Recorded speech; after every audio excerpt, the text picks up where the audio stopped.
How's it going, everyone? I'm Keegs, and today we are going to be talking Ahsoka. I'm here today with Ben. Say hi, Ben. Hi. And my dog in the background is squeaking a toy, so we'll just have to deal with that for now. But going into episode 1 right away, I mean, give me your initial thoughts before we start getting into spoilers and exactly what happened in the episode and stuff. Like, how'd you feel overall? Are you excited for this season? Yeah, well, first of all, I like that it started with an opening crawl.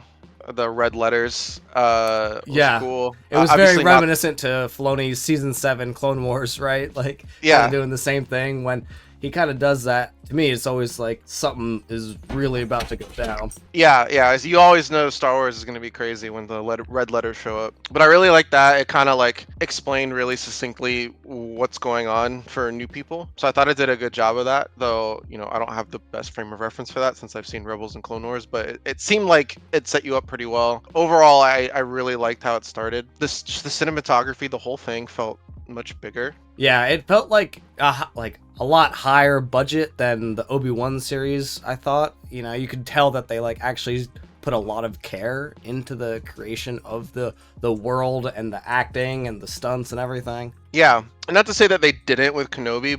I think that was filmed at like the height of COVID, and they probably had other production problems. But this was the closest I think that any of the shows have gotten to looking like the movies. Andor comparatively also looked really good, but and really grounded. But it didn't look like Star Wars movies.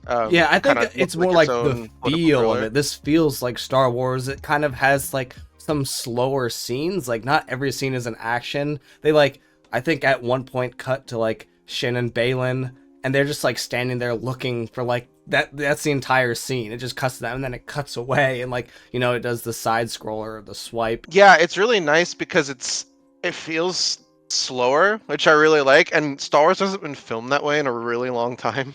So like if you're not used to that, I could see you thinking it's slow, but it's really nice. It reminded me a lot of The Phantom Menace and A New Hope, and I mean both of those things in a good way. Just as like a really cool example of something that I noticed, and so I felt like the opening scene with Baylan and Shin getting on the New Republic vessel reminded me of the beginning shot of A New Hope and The Phantom Menace, because in A New Hope it begins with the undercarriage shot of the Star Destroyer. You kind of see how big the Empire is, and it kind of forcibly boards the Rebel cruiser, Yep, versus this one it's where like it's the an opposite. overhead shot. Yeah, overhead shot of the New Republic ship, which is much bigger, and the smaller bad guy ship is allowed to board. The bad guys don't really get what they came for in A New Hope. They were looking for the Death Star plans, and they take Leia instead, versus the bad guys get on the ship, the New Republic one, and get what they want. And then the Phantom Menace is already an inverse of A New Hope, so it naturally called back to that. So I think that he was kind of looking at both scenes.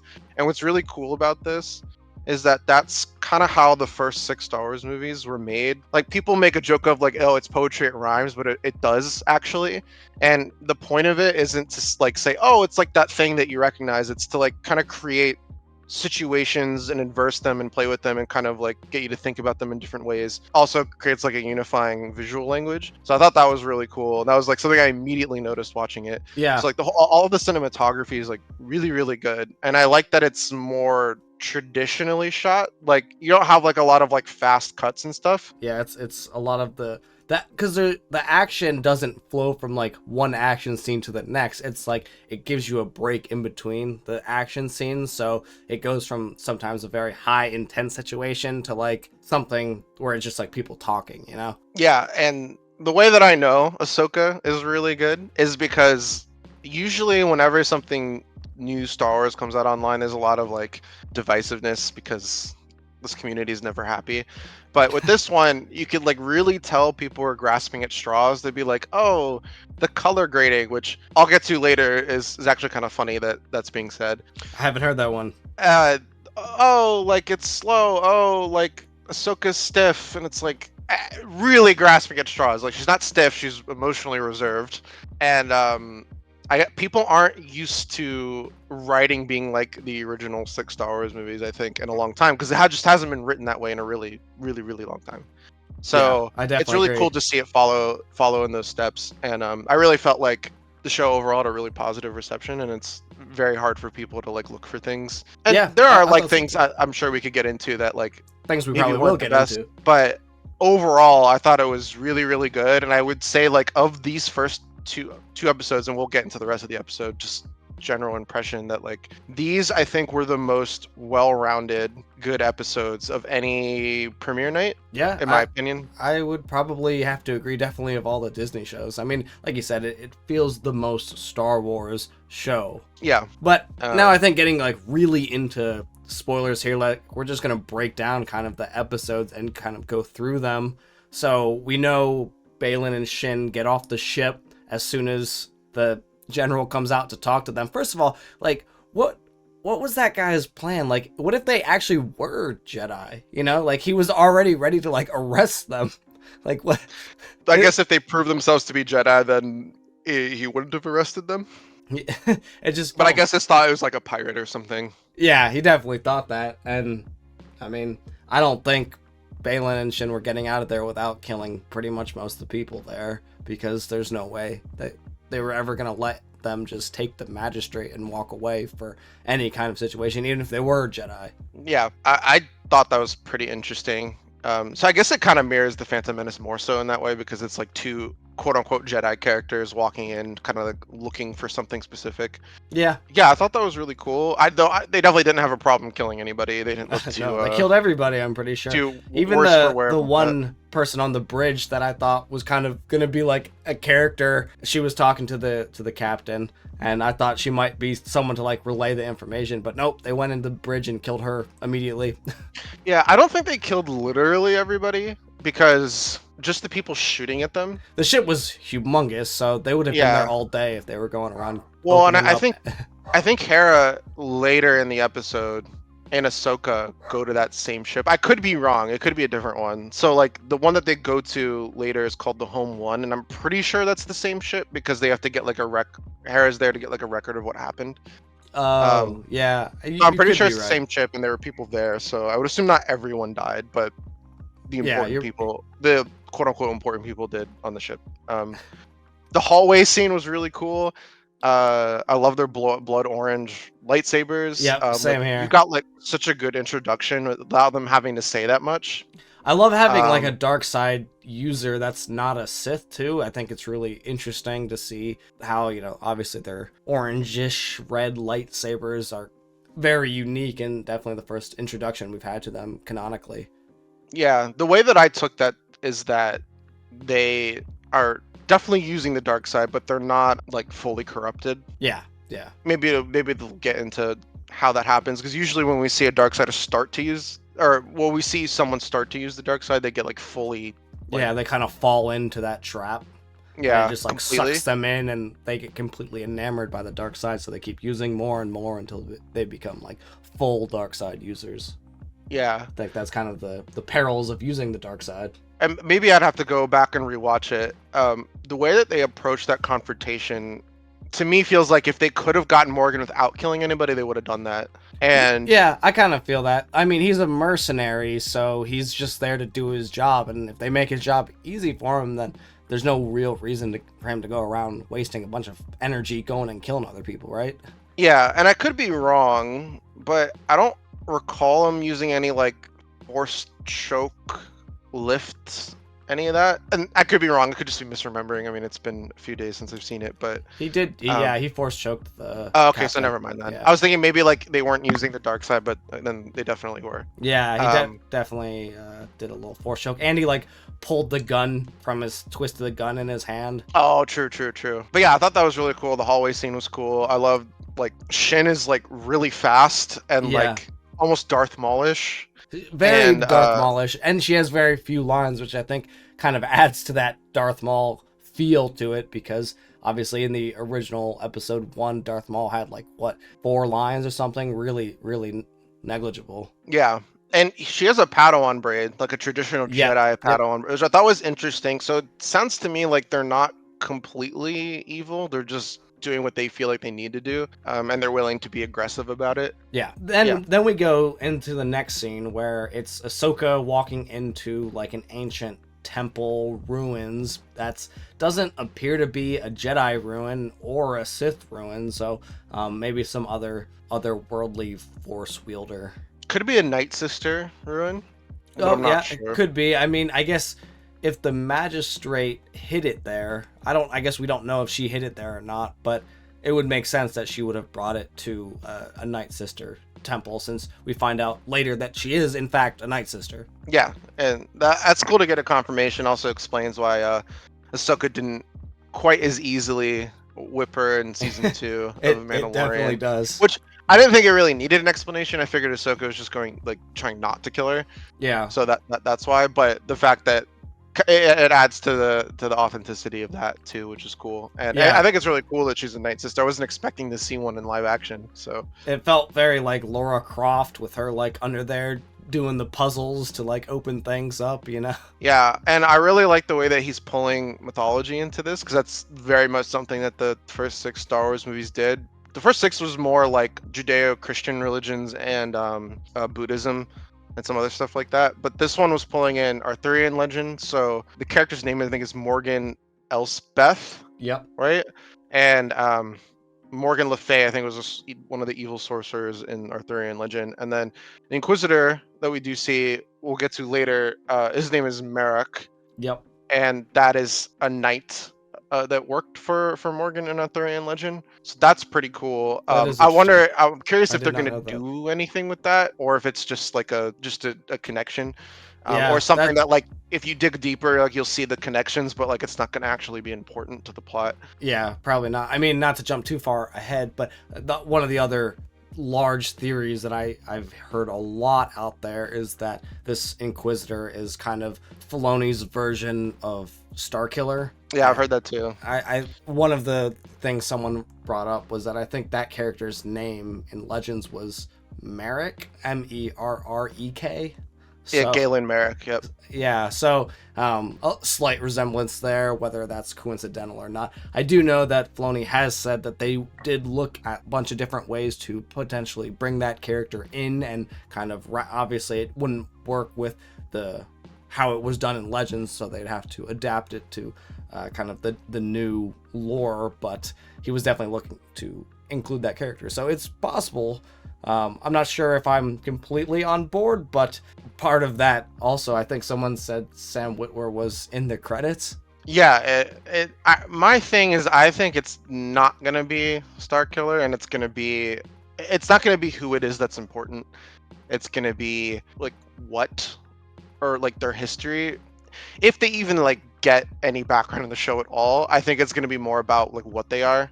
Especially if they're trying to tie it into Arthurian legend. Maybe there's like a lack of agency that this character has over himself, or herself, or that'd be interesting. whatever. I'm kind of the opinion that this character doesn't need to matter in this show at all. Like, it's just like kind of a throwaway bodyguard type character, because there are already so many villains in this series that we know of, right? We got Shin, Baylan, Magistrate, Thrawn, like that's a lot of villains. I mean, and this Inquisitor, like, does he need a huge backstory? I feel like that's just trying to build a lot of characters, a lot of villains for this show. He did put up a better fight up against Ahsoka than previous Inquisitors have, which he usually has no problem, like, beating up. So like, he did and he didn't. He had the battle droid that they fought with, that once that droid went down, he kind of lost pretty quick and just ran away. Right? Yeah. Like, well, he was called away and then he ran away because his wrist thing was beeping, and I guess they were gonna pick him up. Yeah, but he definitely was not in any rush to stay and see that battle through. No, he wasn't. That's episode 2 though, so we're getting we're way ahead of it. All right, going back to the temple, she gets the ball that is essentially a map to find Thrawn, and then some battle droids come and kind of take her on, so we get to see Ahsoka in her first action sequence of the series, which I think looked great. I thought it looked it was awesome. She looked very fluid there, I thought, and she was just cutting those battle droids up. And one of the things they did is they used her ingenuity, where she's, cutting the circles underneath and having them drop down into the into the layer, so she doesn't have to fight all 4 at one time. She separated them and then took them down one by one. So it shows that she thinks very creatively when she fights, and she wins not always just a straight one-on-one battle. She'll find kind of creative ways to take people down. Yeah, I agree. I thought that fight was really cool. The strategy behind it was cool. I like the actual like temple part. It was like kind of long, but I like that it was like a Fallen Order Yeah, puzzle, it video did. game It puzzle. felt like that. I agree. And so, just for everyone like that might be confused about this, the map is not literally a map to Thrawn. Like an ancient civilization didn't create a map to Thrawn. What it is well, they haven't completely explained it, but it's a map to another galaxy, and they have reason to think that's where Thrawn and presumably Ezra were taken. Do they have So- intergalaxy travel methods?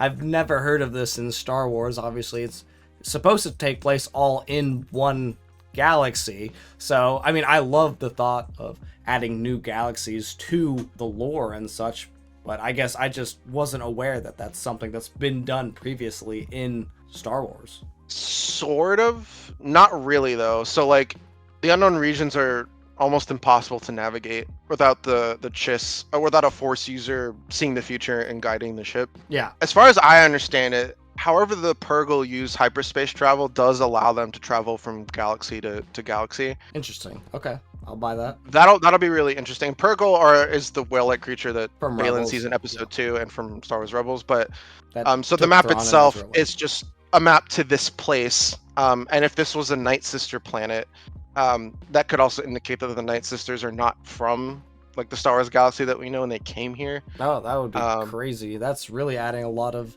Dathomirian lore that I would be totally interested to hear more about, because they're some of the only creatures that can wield magic in the Star Wars universe, from what I understand. Yeah, it's they do use dark side magic, but it doesn't seem to be. It's not like the same that Yeah, you know. I'm not sure. I don't know if it's like corrosive in the same way that using the dark side normally is. I mean, Muzad Talzin didn't seem like a particularly good person, but she also None did of seem the to Night like care Sisters about. did. Marin does, I guess. So Yeah, but Marin uses that magic, and she's not like yeah, that's what I'm evil, saying. So She know- wields it and isn't consumed. I mean, she's a pretty angry girl though. yeah, but she's not like evil. And No, you know, in the most recent game, spoilers for that, she even like talks Cal off the edge, basically. Yeah. So like, I don't think that. I think it is different. We don't really know the mechanics of it, but so that fight scene happens. They have like the nuke in their chest blow up, and then she runs to her ship, and Huyang picks her up. Yeah, I know. It's so funny. He has a much bigger role than I kind of was expecting him to have. He was in a lot of these episodes. Yeah, it's really cool. Two things about that. One, I think it's cool David Tennant came back for that. But I didn't even know that that was David Tennant's voice. That's amazing. yeah, it is. And it's really cool. Huyang is awesome. The droid that has seen every young built their lightsaber. Yep. And he was And- in a few episodes of Star Wars, The Clone Wars. Yeah, and something I completely forgot about is that he is as old as the Order is. So he's like 25,000 years old. I completely forgot about that, and that could be really, really interesting. He has a lot of legacy knowledge. Yeah, and then I think from there, they have that fun exchange. They get off the planet, and she goes to Hera. Correct. Yep. And then they meet, they talk about like, hey, you know, I have this thing, and apparently this is kind of when we start to learn that there's been some sort of fallout between Ahsoka and Sabine. Ahsoka at one point tried to train her, and it didn't go very well, but you know, they kind of parted ways. Now Hera's telling her that like, oh, you know, you should go make things right with Sabine. Yeah, and Sabine is art, and she's good at that kind of stuff, so it makes sense for Ahsoka to go talk to her. Now, whether or not you've seen Rebels, that didn't happen in Rebels, so this happened at some point. Star Wars Rebels ends right before Rogue One, I believe. Yep. Which So, and right Rogue in. One ends right before A New Hope. So it's been about a decade since that ended. So at some point between those two time periods, Ahsoka tried to train Sabine. We don't know why she tries to train Sabine. Yeah, and that's So we are one of the missing things some that information. I hope that we learn, kind of when and where this happened. I don't know if we will through this show, but to me, just trying to piece it all together of when all this stuff would have gone down. I really am interested to know when Ahsoka came back, because we know in Rebels in season 2 she went through the world between worlds and then kind of disappeared for a while, so that's presumably why we didn't see her in the original trilogy. And I kind of want to know what point she surfaced back up, and you know, if that was during the original trilogy and we just didn't see her for some reason in any of that, or if she didn't come back until afterwards, and that's when she went and trained Sabine. Yeah, I would assume that it's after. Maybe she was stuck on Malachor. So for those that may not know, though if you found this, you probably already know. Ahsoka and the Rebels crew went to Malachor, I think to get some sort of Sith artifact, and she fought Darth Vader there. Realized Darth Vader was Anakin, and she got presumably stuck there for a certain amount of time. It gets really complicated with the World Between Worlds. Ezra saves her. The way that I understand the World Between Worlds to work. So the World Between Worlds is a space that exists out of space and time. And you see He like reaches portals and through things. Yeah, you see portals all across Star Wars history. He pulls her through one of the portals. The way that I understand it is that you can't just willy-nilly change stuff. Now, it's not explained if you can't change things because it causes a paradox, or if it's like a closed loop, like Ezra doing that was always going to happen, meaning it doesn't fall under like normal time travel parameters. So like if he was always going to do that, then he pulled her out of space and time. He himself didn't time travel, if that makes sense. Like he didn't go anywhere. As much as time travel ever makes sense. Yeah. So I don't think that Star Wars is going to go full time travel. But anyway, so that's kind of the basis for why even people who are familiar with Rebels and Clone Wars don't necessarily know what's going on with Sabine and Ahsoka.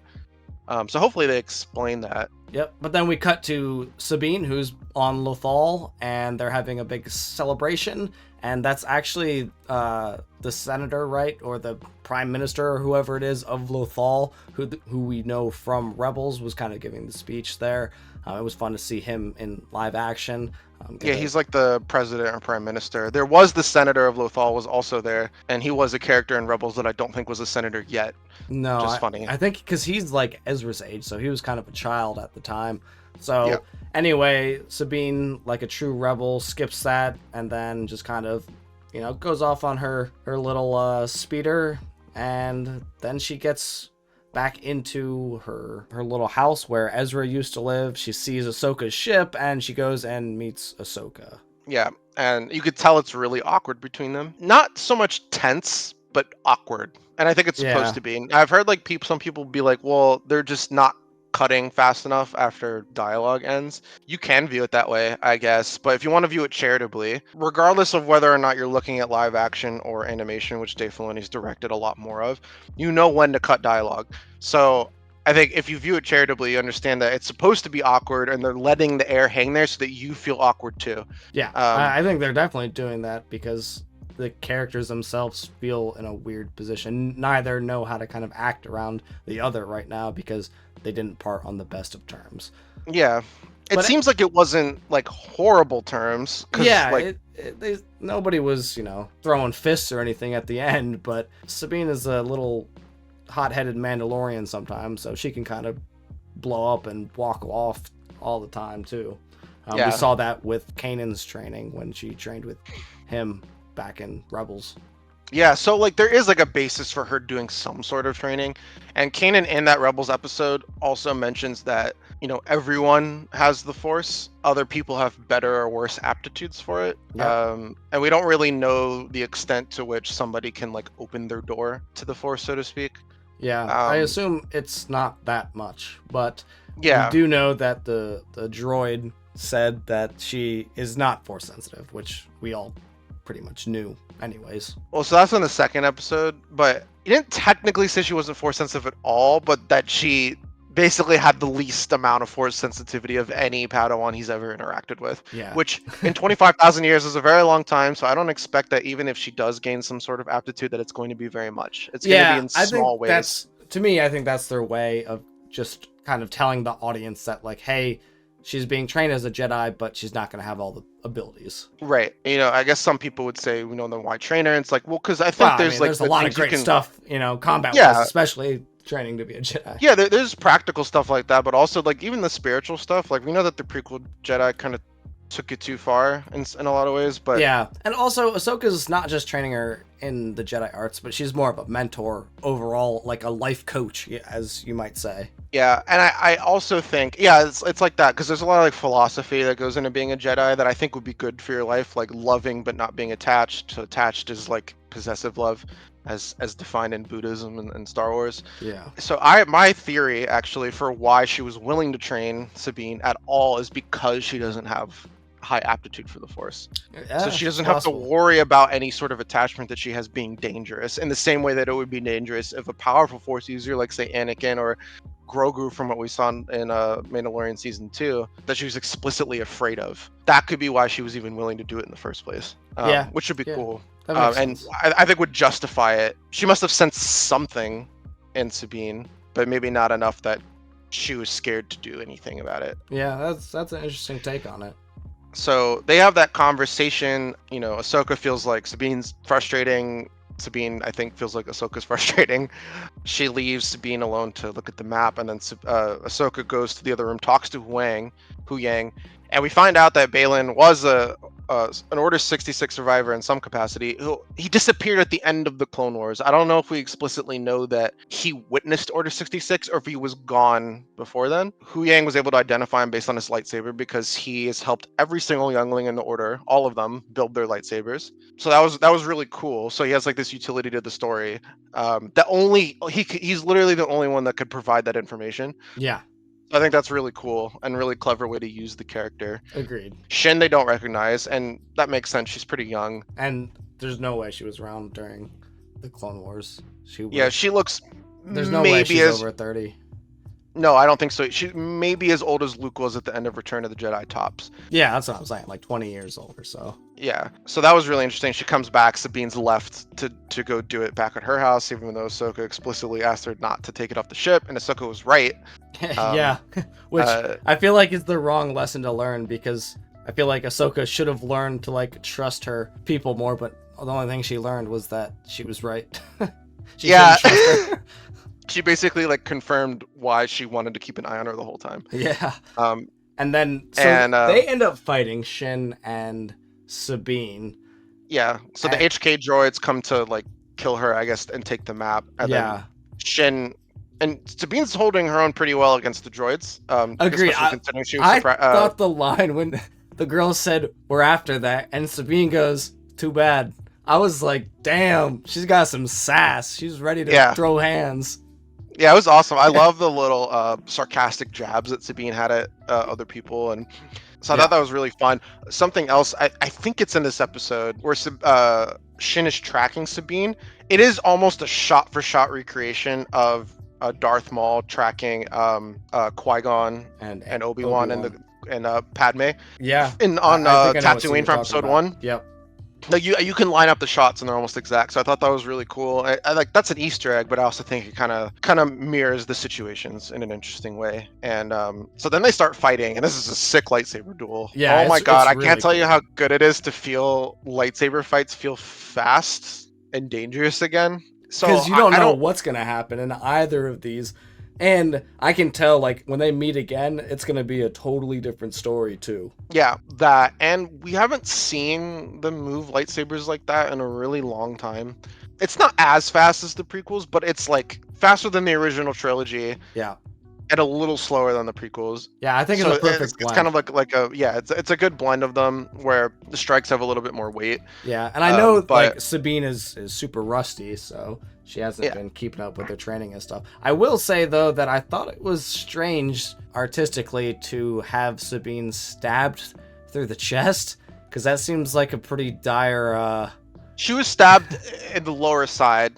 So if you go back to the scene, she's more stabbed in like the kidney area. Oh, okay. It felt very much Qui-Gon Jinn stab there. Yeah, the way that it happened was very similar. But which is funny because it's a direct comparison to Maul. Yeah, and we know Filoni loves the Phantom Menace, so that all makes sense. So I don't. Two things about that. I don't really have a problem with it, because if you go back and actually look at where she was stabbed, it was definitely in like a non-vital area, maybe the liver, but the liver is one of the few organs that can regenerate itself. Lightsaber immediately cauterizes it. Yeah. That's if you assume that it even hit the liver, because it was like really far into the side, so it could have even like been a kidney. Yeah, Ahsoka was right there to. Ahsoka was right there. So like, That being said, I can understand like there's like a meta contextual reason why that might bother people. Granted, I still think people are being really silly that really letting this bother you that much. I feel like you need to like relax. But Yeah. I can You gotta understand. suspend a little disbelief for any Yeah, show. I can also understand that like with Obi-Wan, Reva gets stabbed not once but twice, and the Grand Inquisitor also gets stabbed through the stomach, and none of them die. Yeah. So But to me, that felt more like poor writing than anything. yeah, well, the Grand Inquisitor one makes sense once you know like the anatomy of his species, but like you don't know that watching it, and just seeing people get repeatedly stabbed in the stomach Yeah. is Looks pretty non-life threatening these days in Star Wars. yeah. I have a theory about why it was like that in Kenobi and why it probably made more sense in the original script, but that could be for another video. But so I can understand like in that sense why that would bother people, but in this case it makes sense for her to have been able to survive. I don't think the blade even went all the way through her. And she received immediate medical care, I think and the we don't blade really did know. go all the way through her. The hilt was basically at her Oh, stomach. okay, well she received immediate medical care, and it was not in the location that she should have immediately died. I Yeah. think like I think it's fine. yeah, it's But- fine. I guess like if I was being nitpicking, maybe I would have just had her slash her chest or something and like graze her, but like I mean, enough to like injure her. Personally, To I the... think, no one's lost a limb in a long time. I know, right? That like I just thought about it, and like no one, neither Rey nor Kylo in the sequel trilogy lost any limbs. I thought that was really weird. yeah. Just in retrospect. So I'd be fine. So I think like if I was being nitpicky, I'd say just have him slash or cut off a limb. Just have her lose a hand or something, or like a foot. Like, who cares? Yeah. She'll be wearing a boot the whole time anyways. You'll never know. Yeah, I think if that was the first time we saw that happen, and like none of that happened in Kenobi, no one would care. But the fact that it happened is like the fourth time that something similar like that has happened and they've not died. Yeah. I can understand why that's like annoying for people to an extent. I don't think it should ruin the experience for you, but I do get it. Anyway, Anyway, they go to the hospital. Ahsoka rushes her there and saves her, and then Shin gets away with the map. yes, and then that's where episode 2 starts. Yep.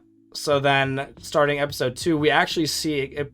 I mean, it has like a brief, like, "Are you okay?" or whatever, and she's fine. But then it really, like, the episode starts with Baylan and Shin bringing the orb to. I don't even know what this is. It's like, I don't know. I need It some looks help. like What is some this thing? ancient ruin of some sort. Yeah. I'm going to guess it is a Night Sister ruin. That would 'Cause make I don't think sense. it's Jedi or Sith, and they're really the only prominent other force users that we know of in the galaxy. So I'm just assuming that's what it is. And the planet they Zepho? go to, I think Zepho's from outside the galaxy. Oh, you think so? Could be. I don't think that they stated that.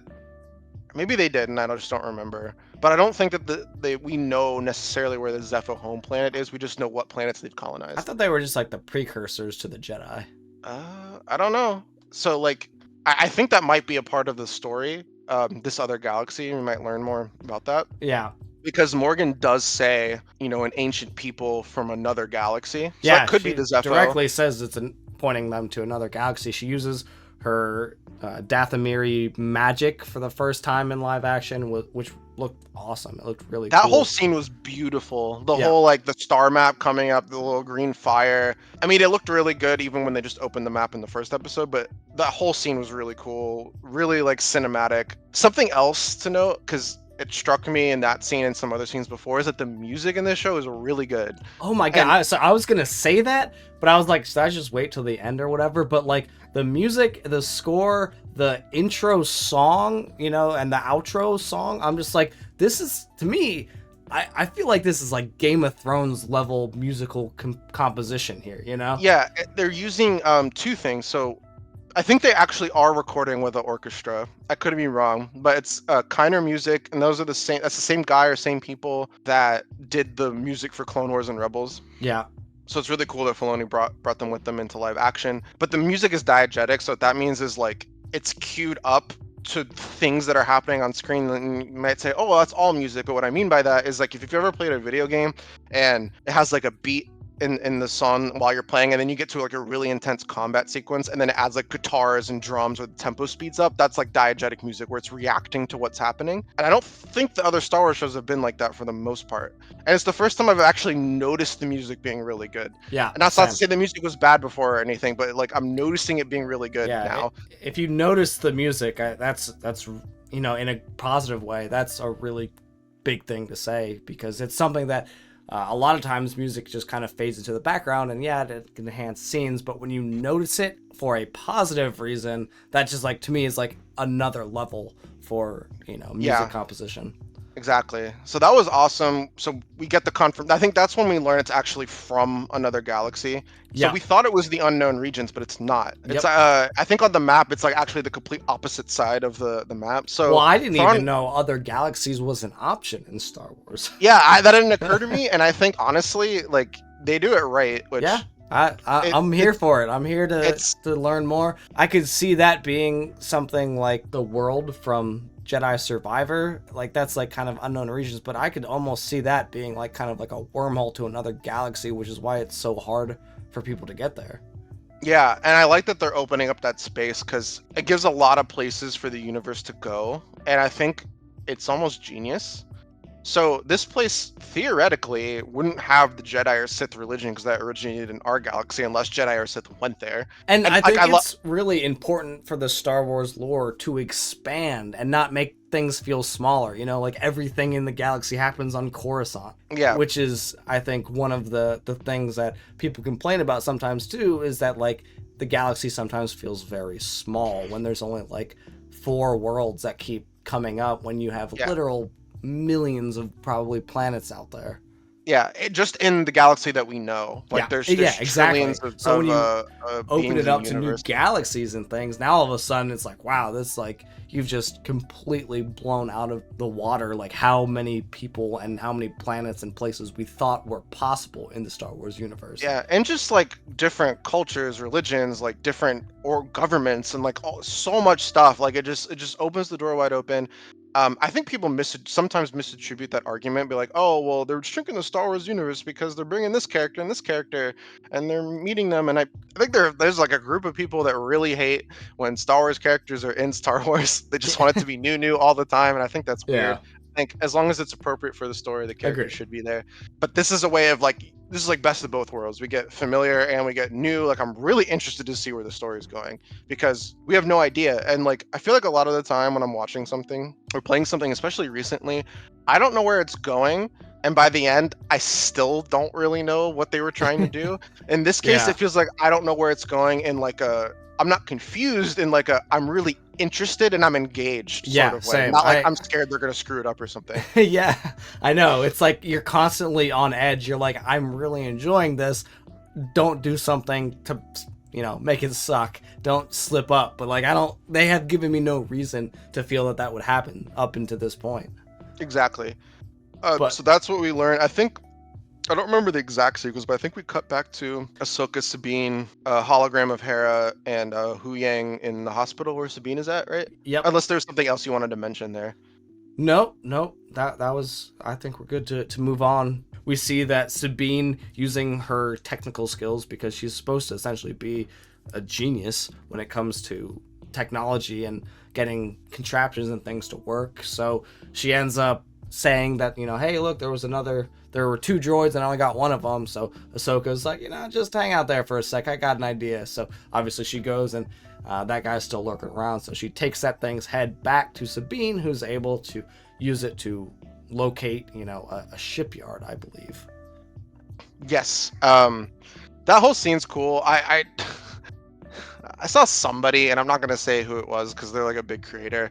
Um, they like were like, oh, there was no tension in the scene because and you know, because of the way that it was shot, it was very slow, and like, and then they used like a scene from The Force Awakens, I think, where Rey and Finn are like trying to repair something, hyperdrive or something, Yeah.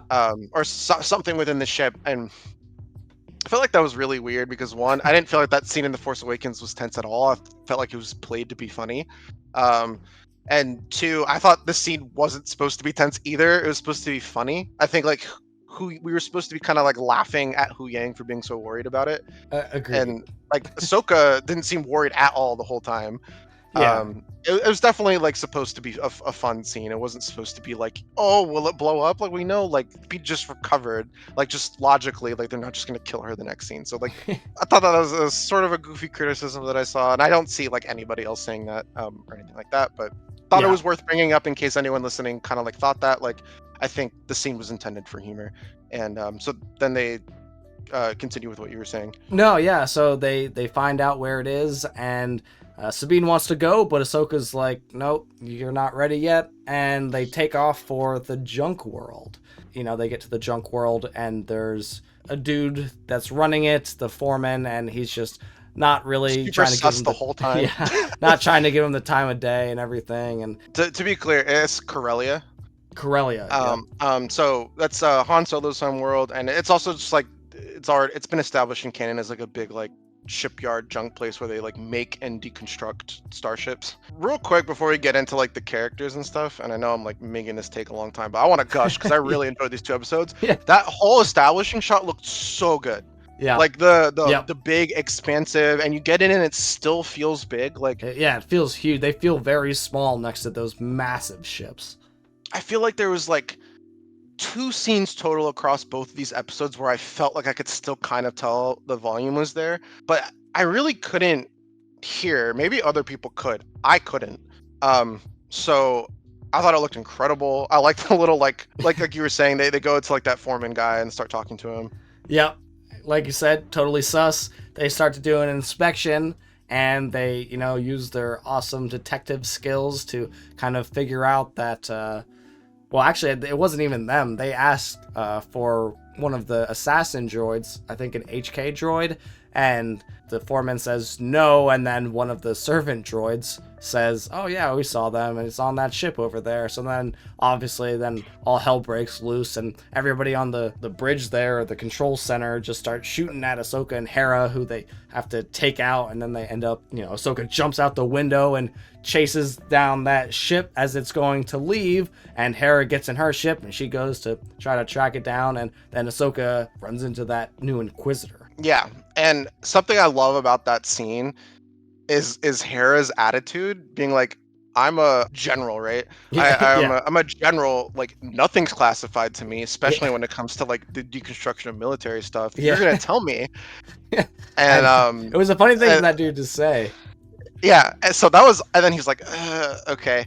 And that whole scene was awesome. I love how much they're leaning into Hera being space mom, but still a badass. Yeah. Because she was space mom in a like kind of like the crew's mom in Rebels as well. Ghost. In the Ghost crew. That was really cool. So like you said, they're shooting, Hera and Ahsoka take care of the situation, and then Ahsoka jumps down. That's when she runs into the Inquisitor. So getting into that Inquisitor scene, they had a really good fight where it was Ahsoka versus the Inquisitor and one assassin droid. And Ahsoka obviously wasn't worried at all. She ends up taking out the assassin droid, and then the Inquisitor gets a call that like, hey, time to go. So he throws his lightsaber to distract Ahsoka for a second and books it the other way. What's really cool about that whole thing, well, the choreography is awesome, first of all. I like that she like is taking them both at the same time, actually making use of the fact that she has 2 lightsabers and fighting them both. And she stabs the HK droid through the chest, does that like classic Ahsoka smirk, and then like uses it as a shield as she's fighting the Inquisitor. It was so cool. Like that whole scene was awesome. Yeah, I love the choreography of that was awesome. All the best lightsaber fights have like an emotional or stake in them. However, something I always really liked about the prequels is they had both the emotional stake lightsaber fights and using lightsaber fights as action scenes in their own right for excitement. Yeah. And I was really cool to see that here. Right after the Inquisitors gets the message to leave, you know, presumably Ahsoka dodges all the ship fire. The Inquisitor first of all tosses the saber at her, which was cool. Yeah, I know. And she just kind of like leisurely like leans aside when it's so coming cool. back. That was so cool. I was like, oh my god, like you should have just like sucked your lightsaber out and cut it in half as it was flying back towards him. Oh, that would have been cool too. But I love the way she just nonchalantly, she just knew it was coming. Yeah, just not concerned at all. Just like interested, like, who are you? I thought I took out all the Inquisitors. Yeah, and it's funny because that attitude is just so Anakin. It's like so Yes, extra, it and is. I You can love it. tell who her master was.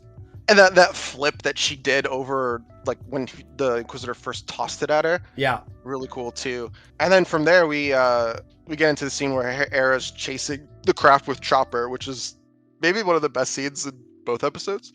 Yeah, it was really fun, and it felt very, very Star Wars Rebels with the bickering between Yeah, Hera and Chopper. Like, it felt like a scene pulled. I was almost picturing the animated characters as they were there, like in live action. yeah, I was too, and the characters look so good in motion. I feel like when I first saw Hera, like the contact seemed like slightly off. Like, they didn't bother me really, but in motion, like it just kind of faded away, and it's like, yep, that's Hera, and it was really good. Their whole like back and forth Chopper is just as funny, if not even a little funnier in live action, because his exaggerated movements are even more ridiculous Yeah, in live they action. are. And it just casually like, no, we can't just blow up the ship because then it'll fall on the port town and like, Yeah, people they can had get like hurt. reasoning. And Yeah, Chopper was like, that's a problem. yeah, little sociopath. Yeah, that whole banter was really good. That was just classic Star Wars right there. It's like, just I love that whole scene. And then Yeah. they get the tracker on. I think from there we follow it back to the planet, right? Yes, I The think. sea toss where they were looking at the star map. Actually, Or no, is I it don't think cut so. back to? I don't think we see exactly where it goes.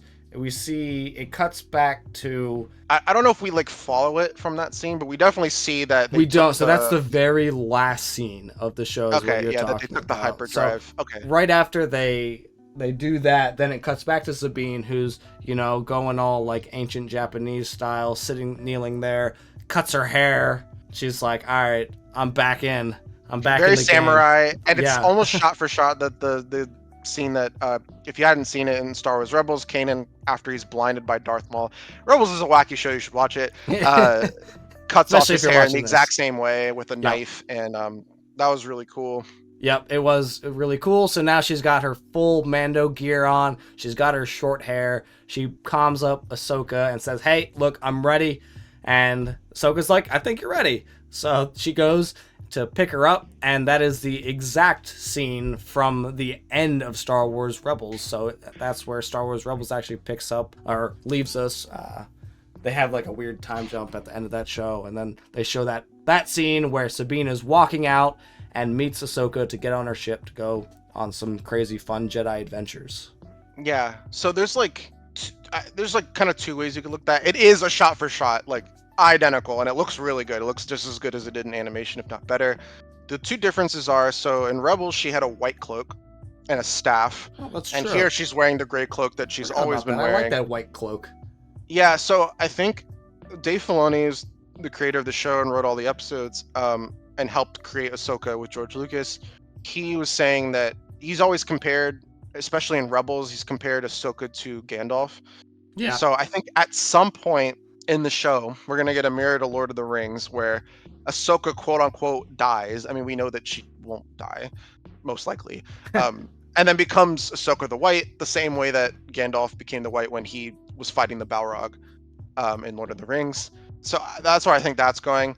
Interesting. Now, my theory is that this scene, while it is a shot-for-shot recreation, is a misdirection, and we'll see like a mirror of that scene at the end of the show with her in the white garb. I That's could be kind of totally wrong, and they just kind of like did like a soft retcon of that, because I think the only reason that they had that epilogue in there in the first place is because they didn't know when they were gonna get. to continue the story. Yeah, So that would as you were speaking that, I was like, wow, what if this is not the scene actually? If this is not the scene we're waiting for, because they seem like they're on different terms with each other at the end of Rebels than they do now. So maybe you're right. Maybe at the end of this show or something, we'll get another shot for shot, and she'll get the white cloak and the staff. That would be really cool. yeah, but it ends and with that beautiful shot of Cetos, and they have the hyperdrive, and they're like getting a bunch of Star Destroyer hyperdrives. So Yep. You need a that's big really engine to cool. cross a galaxy. I think Morgan Elsbeth gets on her ship and goes somewhere. And then we have that. I don't know if I'm getting it mixed up, but I think that's where Baylan. So Shin says like, "What happens when we find Thrawn?" And Baylan's like, for some power, for some a new beginning, or for some war, for some a new beginning, for us power. Yeah. So that was a little earlier in the episode, but okay, they're in a hollow form on the end at talking to Elsbeth, and then they're just kind of like, oh, go track these things down. right. So that was cool. I really like the way that it ended. Something I found interesting is that these 2 episodes are basically all set up for the next 6 episodes. Yeah. And you do like notice that, but I didn't feel like it was in a bad way because I felt like the setup was interesting because it had to put the pieces in place for people who may not seen Rebels. And from people that I've spoken to and seen online who have not seen the cartoons, they were not confused at all. So it's like an anecdote. My dad said this show was actually really good, and he had not seen Rebels or Clone Wars, so I don't think that you have needed to see those things to pick it up. I feel like there are some fans who have seen both who are like, well, people who haven't seen these aren't going to understand. And like, there's kind of 2 ways about that. I think one aspect that I can kind of agree with is you don't really have like the emotional connection to why they want to go save Ezra, because you could say like, why don't they just destroy the map and then they can't get there either? Yeah, but they want to get there because they want to get there because they want to get to Ezra. Yeah. And I think another rebuttal I would have to that argument is that while Thrawn has been gone for a long time, he's also extremely smart. We have no reason to think that there's no other way he could get back. So I think they want to find him. They want to stop him before he even gets the chance to come back. And they also want to find Ezra. But like, I can understand, like, if you hadn't seen the show, you might not like have like the emotional connection to like care about them going to get Ezra. But I think the fact that it's a brand new galaxy, you have these 2 new interesting Darksiders, they're mysterious. Yeah. Morgan Elsbeth's mysterious. I think all that intrigue would keep you interested anyway. So like, that's why I think it's like masterfully crafted. And if you really think about it, A New Hope starts in the middle of the story. You have no idea who Darth Vader is. You don't know who Leia is. You don't know who the Rebel Alliance is. You don't know who the Empire is. But the way that the things are all set up, you don't know why the war started, but you know it has to end. Yeah, exactly. So you understand the basic dynamics because the things are so clear. Yeah. So I think I would say to people who are worried about that, you don't need to be. I watched it with my fiance and she was not confused at all. She didn't really have any questions. So like, I think like if you want to get some fun references and backstory on the characters, and Rebels honestly is great. You should watch it if you haven't. But if you don't, you're not going to be lost. But overall, I think the 2 episodes were great, and it's got me really interested and excited to see where it goes from here. Baylan and Shin, I think, are probably my most intriguing characters that I'm most interested to see kind of their backstory, where they come from, what they're so interested in. I know they want power, but for what end? But I mean, what do you think to wrap up your thoughts on the first 2 episodes? Yeah, I thought they were both great. I don't know if I could pick which one I liked more. I thought that maybe the second episode had the more exciting action scenes, but the first episode's really the episode that set up all the intrigue. Yeah. So they were just both really good. I like the way that Dave Filoni writes dialogue. I like it because it's traditional to the way the first 6 films were written. It can be like a little like cheesy, I guess, but I like that it's very clear in like the emotions in kind like of cheesy is literally Star Wars' MO. If you don't like kind of cheesy, you don't like Star Wars. Yeah, I agree with that. And half of the story, like the first 6 movies were kind of cheesy.